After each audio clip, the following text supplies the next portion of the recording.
चलो चलो जल्दी चलो। प्रेमियों, सत्संग का समय हो गया। सब लोग सामने आगे बैठो और एक एक वचन वाणी को बड़ी सावधानी के साथ सुनो। जब सामने बैठ के सुनोगे तब तुम्हारी समझ में आएगा कि सत्संग किसे कहते। सत्संग कोई कथा वार्ता का नाम नहीं है। सत्संग कोई भाषण की प्रवचन का काम नहीं है। सत्संग कोई मनोरंजन नहीं है। ये संत महापुरुषों की वचन वाणी जो हम सब जीवों के मानव जीवन की कहानी है। ये जीवात्माएं भवसागर के पार कैसे जाएंगे, अपने सच्चे मालिक प्रीतम का कैसे दर्शन दीदार करेंगे। प्रेमियों, इस युक्ति का नाम है सत्संग। सत्य माने ईश्वर, संग माने साक्षात्कार। ये जीवात्मा सुरत मुद्दतों से अपने मालिक प्रीतम का दर्शन दीदार छोड़ चुकी। अब इसे कौन ले जाएगा, कौन पहुंचाएगा, कौन मिलाएगा? उस मिलाने वाले को कहते हैं संत सद्गुरु, और मिलाने वाली युक्ति का नाम है सत्संग। ये दोनों चीजें आपको समय से मिली, लेकिन आपने उसकी कदर नहीं की। किसी पुण्य कर्म के कारण संत महापुरुषों के दर पे आप पहुंच गए, लेकिन आपने उसकी कदर नहीं की, उनको जाना माना पहचाना नहीं। ये मानव जीवन का सबसे बड़ा धोखा, और इस धोखे की पूर्ति रुपए पैसे धन दौलत सामान से आप नहीं कर सकते, क्योंकि सद्गुरु दयाल की दया ये रुपए पैसे से मोल नहीं मिलती। जब जैसी उनकी मौज मर्जी हम सब कलयुग के जीवों पर हो जाती है, तो वो अपनी दया की बरसात कर देते। अब ये है उनकी दया की बरसात में कितने जीव टिक पाते, कितने छोड़ के भग जाते। इसी को कहते हैं छटनी और कटनी। बहुत पहले एक इशारा किया गया था कि बच्चा आगे मेरी संगत बहुत बढ़ेगी, जैसे नदी में बाढ़ आती इस तरह मेरी ये संगत बढ़ेगी, फिर बच्चा छटनी होगी और कटनी होगी। जो लोग वचनों को नहीं समझ पाए, वादों को, इशारों को नहीं जान पाए, तो ये कुदरत चटनी भी करेगी। और ये सब आपके सामने हो रहा है, लेकिन आप समझ नहीं पा रहे, क्योंकि तुम्हारे पास गुरु का कोई वचन नहीं। अगर सत्संग वचनों को संभाल के रखे होते तो आपकी समझ में सब आ जाता। क्योंकि जिस महापुरुष ने 10 जुलाई 1952 से 2012 जो संदेश दिया है मानवता, इंसानियत का, प्रेम प्यार मोहब्बत का, सेवा दया सदाचार, परमात्मा की यादगार का, माँ बहन बहू बेटी की परख पहचान का, वो संदेश हिंदुस्तान में आज तक किसी ने नहीं दिया। इस पर किसी ने दृष्टि नहीं डाली कि ये समाज है, परिवार है, ये देश है, इसमें लोग किस तरह से रहें, उनका रहन सहन कैसा होना चाहिए, उनका मानवीय खान पान कैसा होना चाहिए, उनकी संग सोबत कैसे लोगों के साथ होनी चाहिए, उनके मानव कर्म कैसे होने चाहिए। अगर ये जानकारी दी गई होती तो आज भारत देश का नक्शा कुछ और होता है। संख्या तो बहुत लोगों की रही, सुनने वालों की संख्या बहुत और सुनाने वालों की संख्या बहुत रही, लेकिन जिन्होंने सुनाया उन्होंने किया नहीं था। किताबें पढ़ ली या किसी का सुन लिया, स्वयं नहीं कुछ किया। स्वयं का अनुभव सच्चा ज्ञान होता है और बगैर करनी के अनुभव नहीं होता है। इसलिए जरूरत तो थी संत महापुरुषों की, जिन्होंने स्वयं किया और मानवता इंसानियत के बारे में वही सच्ची जानकारी दे सकते हैं जिन्होंने स्वयं अपने जीवन में कुछ किया है। इसलिए आज भारत देश को संत महात्माओं की जरूरत है। आपने ये 42 ये 72 वर्ष, जो आप 70 वर्ष निकल गए, ये 5 जो पंचवर्षीय योजनाएं आपकी निकली है, इनमें आपको कितना सुनाया गया, लेकिन हुआ कुछ नहीं। केवल भाषण देते रहे, महात्मा प्रवचन करते रहे, न राजनीति रह पाई न धर्मनीति रह पाई, दोनों का बिगाड़ हो गया। अब जिस देश में दोनों चली जाएंगी उस देश में बचेगा क्या। इसलिए आज भारत देश को, क्यों ये धार्मिक देश है, ये मजहबी मुल्क है, यहाँ पर हमेशा धर्म के लिए भगवान राम को रावण से लड़ाई लड़नी पड़ी, धर्म के लिए भगवान कृष्ण को महाभारत करना पड़ा। ये धर्म हंसी मजाक में नहीं आता, ये तो बड़ी कुर्बानी देनी पड़ती। लेकिन आज उस भारत देश में धर्म समाप्त हो गया। धर्म की जगह अधर्म बढ़ रहा, पुण्य की जगह पाप बढ़ रहा, सत्य की जगह झूठ बढ़ रहा, मानवता इंसानियत की जगह मारकाट, हिंसा, कत्लेआम, चोरी डकैती, व्यभिचार, दुष्चार बढ़ रहा। ये समय उलट क्यों गया, ये उल्टा क्यों हो रहा, कहा कुछ जा रहा हो कुछ रहा, इस पर विचार करना चाहिए। ये सबका अधिकार जो भारत भूमि पर रहते हैं, इसको वो नागरिक है, नागरिक के हैसियत से ये सब लोगों का उत्तरदायित्व है कि आप मानवता पर विचार करें। ये मानवता दानवता में क्यों परिवर्तित होती चली जा रही, ये रहम और दया जो सिखाया गया वो मारकाट हिंसा में क्यों परिवर्तित हो रहा है। ये रक्षा और हिफाजत का संदेश आपको मिला, लेकिन चोरी डकैती, कत्लेआम, व्यभिचार, कुचार क्यों बढ़ गया। इस सब पर विचार करना चाहिए। आगे का समय बहुत खराब है, उस खराब समय से बचने बचाने का उपाय किसी के पास नहीं, न राजाओं नेताओं के पास है न महात्माओं के पास। ये दोनों खाली हो गए।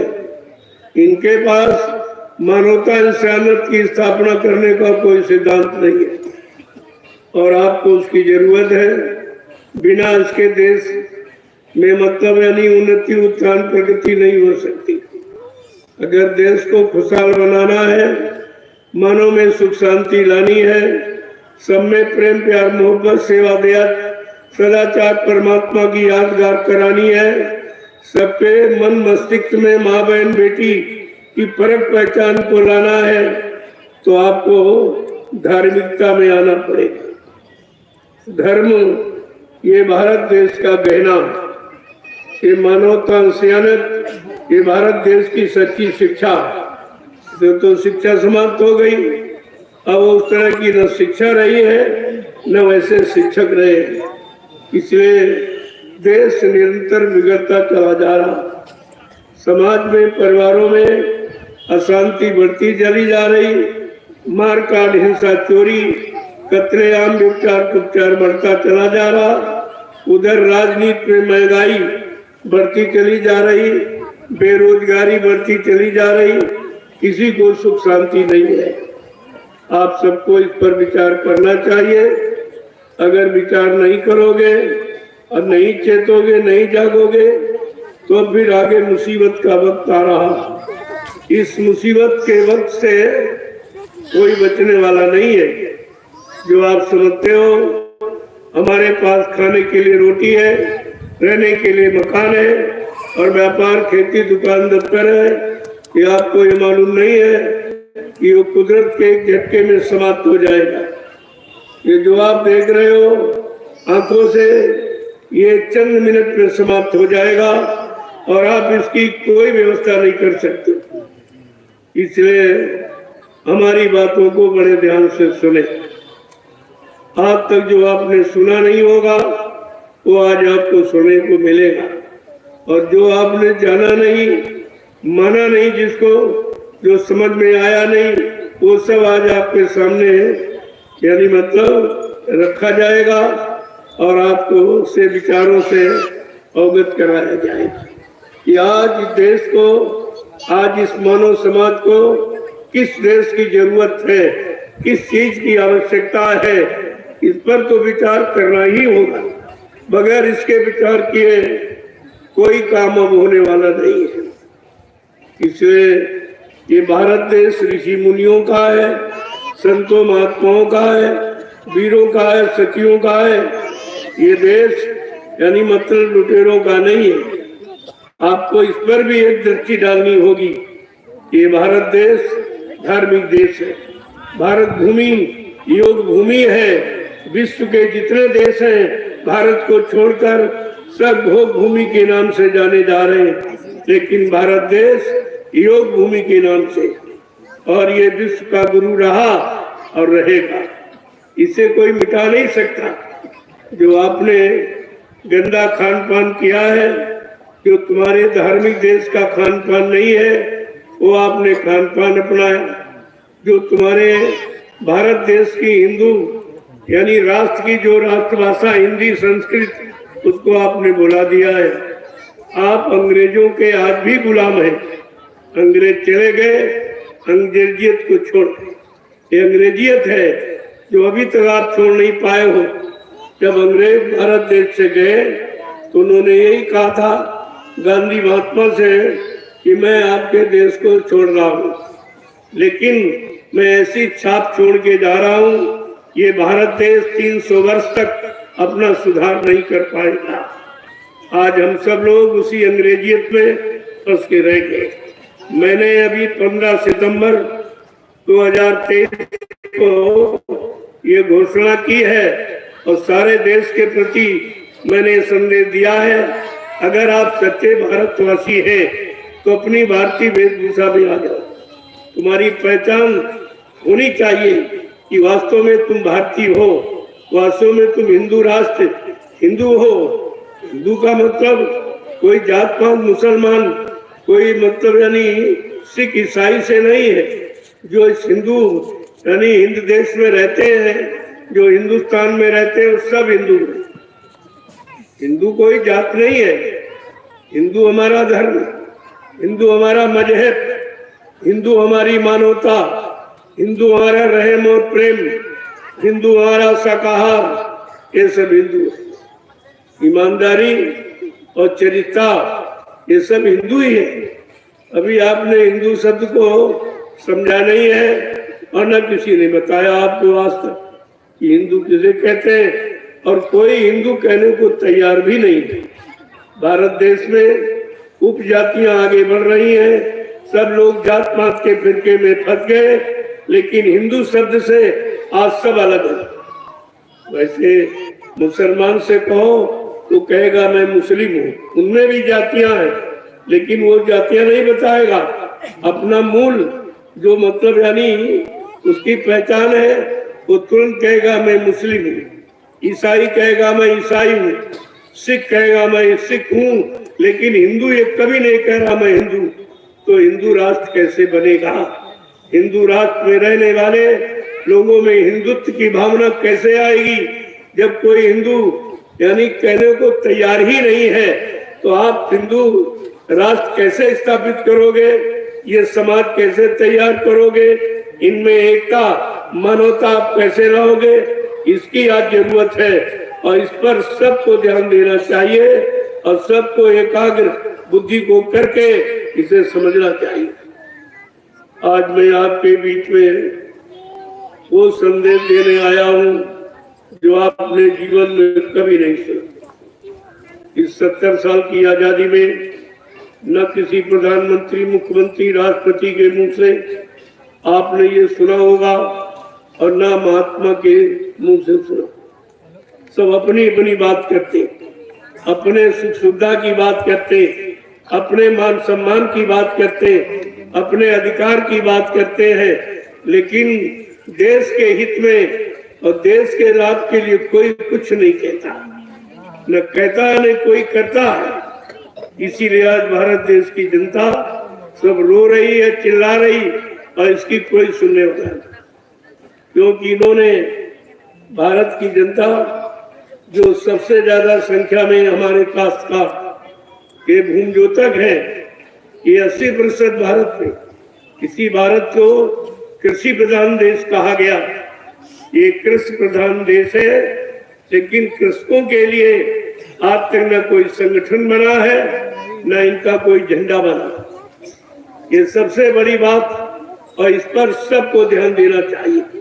जितने भी बुद्धिजीवी हैं, जो पढ़े लिखे अधिकारी कर्मचारी, मैं तो सबके लिए कह रहा हूँ, आप कम से कम ये तो समझो कि हमें क्या करना चाहिए। अपने लिए सभी जीते, लेकिन समाज के लिए, देश के लिए, देश में रहने वाले लोगों के लिए कौन जी रहा, इस पर आपको विचार करना चाहिए। जब तक आप यहाँ आकर नहीं खड़े होंगे, तब तक देश का विकास, समाज का विकास ये भाषणों से नहीं होगा, चुनाव से नहीं होगा, टैक्स बढ़ाने, महंगाई बढ़ाने, बेरोजगारी बढ़ाने से नहीं होगा। इस पर आपको विचार करना चाहिए। मैं तो चाहता हूं कि सब लोग संगठित होकर देश के विकास में लग जाएं। ये जाति पाति ये समाप्त कर दें आप। हमारी एक मानव जाति है सिर्फ, और कोई जाति नहीं। हमारा एक मानव धर्म है, दूसरा कोई धर्म नहीं।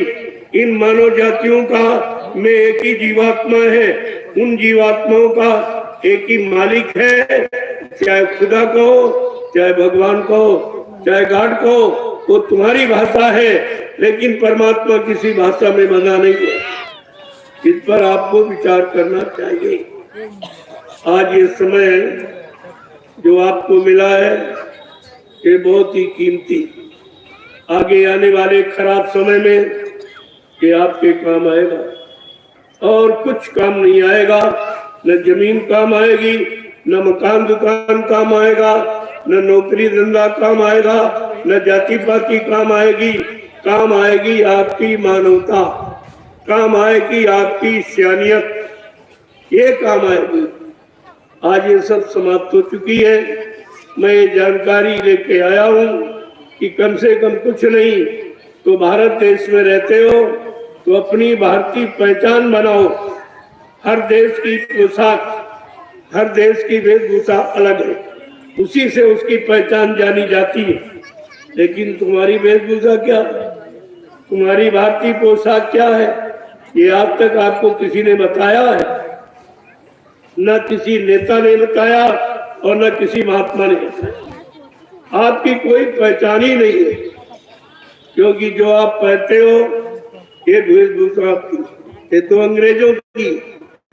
जो पैंट और पतलून सब लोग पहनते हो, सब अंग्रेजी, सब अंग्रेजों के अपनी गुलाम हो, उनकी भाषा का प्रयोग करते हो अंग्रेजी का, और उनकी पोशाक पहनते हो, और उनका एक खान पान मुर्गा और अंडा और शराब, ये उस देश का खान पान है, ये भी आप करते हो।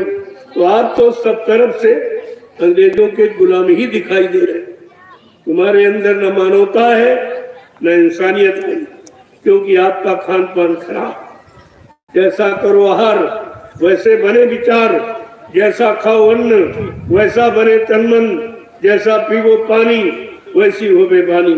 हमारे भारत देश की ये मर्यादा, जब तक इस मर्यादा को भारत का रहने वाला मूल निवासी इसको नहीं अपनाएगा, तब तक भारत में सुख शांति नहीं आएगी, एकता नहीं आएगी, प्रेम प्यार मोहब्बत सेवा दया सदाचार परमात्मा की यादगार नहीं आएगी, और मानव के मन मस्तिष्क में माँ बहन बेटी बहू की फर्क पहचान नहीं आएगी। आप ये देखिए किसकी जरूरत है,